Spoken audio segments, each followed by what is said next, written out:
Hello everyone, today I wanted to do a video on our Toro 2000 series. This is a 2020 model, so the newest 2000 series have quite a few things that are different than this model, but they made this one in 2020 and a very similar one I believe in 21 and maybe even into 22 before changing them up. So this thing today we've hit the 750 hour mark, which means it is officially out of warranty. You can see there 750.1 hours. This thing was warranted for 750 hours or 4 years, whichever comes first. We hit the 750 hours first, but it would have run out of warranty later on this summer in August if we wouldn't have hit the hours. So you know, it's not that big a deal. We've had pretty much very little problems out of this machine. The only thing that we had go out on us was the starter down there, probably around 550 hours or so. Just guessing off the top of my head, it plus or minus a little there.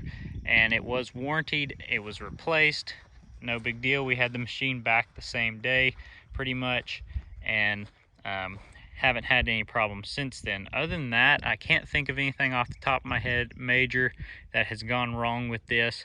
We have done a few things to it along the way, such as the advanced chute.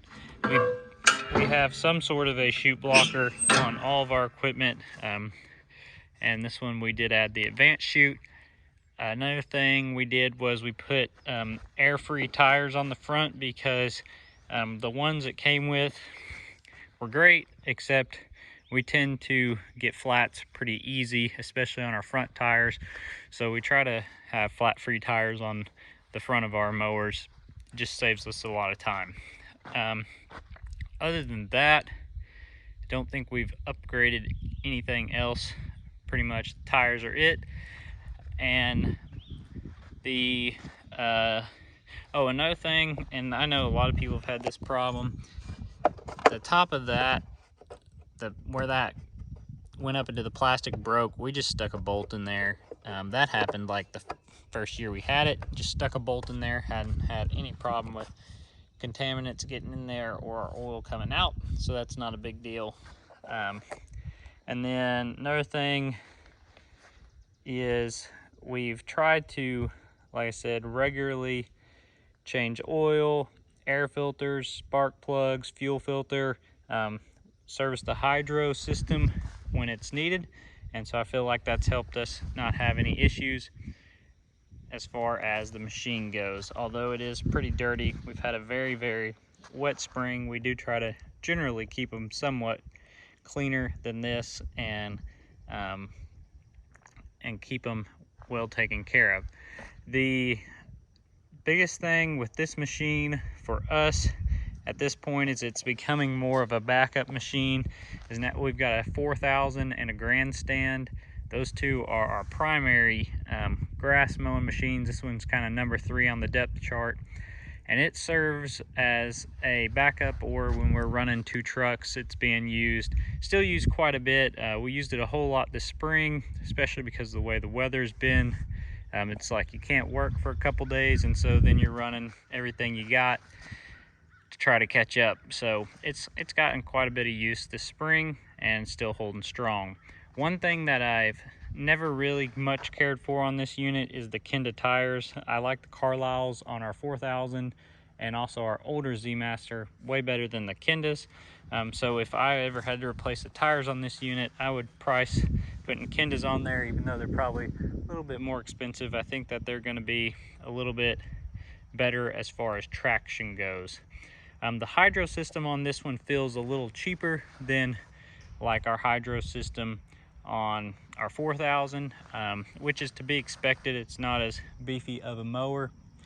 For what we paid for this at the time, it's held up really well, and it was what we needed at the time. Where I see the 2000 really shining would be for somebody that does, you know, either lawn care on the side, or they're first getting into it. It's more of an affordable mower, kind of get your foot in the door, and it's still a really good machine. It's just not going to be quite as productive, quite as heavy duty as some of your 4, 5, 6,000 or grandstand would be. But other than that, like I said, it's a decent mower.